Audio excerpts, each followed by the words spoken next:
Hey everybody, Dave Forehand with the Dallas Arboretum. I'm here in the Rory Myers Children's Adventure Garden in the incredible edible garden. I want to showcase one of the planting techniques that we highlight here, and this has been around for a very long time. The Native Americans here use this planting technique, and it's called the Three Sisters. And what they do is they'll plant corn, beans, and squash all in the same area, really close together. You can see the planting here. And what happens is the beans themselves make nitrogen.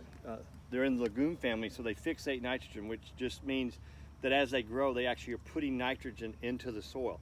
Well, that nitrogen is what the corn and the squash needs to grow and flourish.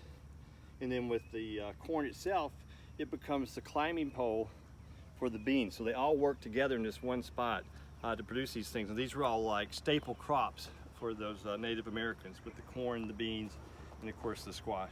So you can do the same technique at home and grow three things that you probably like and have a good story behind it as well. So this is the Three Sisters here at Incredible Edible Garden, the Children's Garden. See you real soon.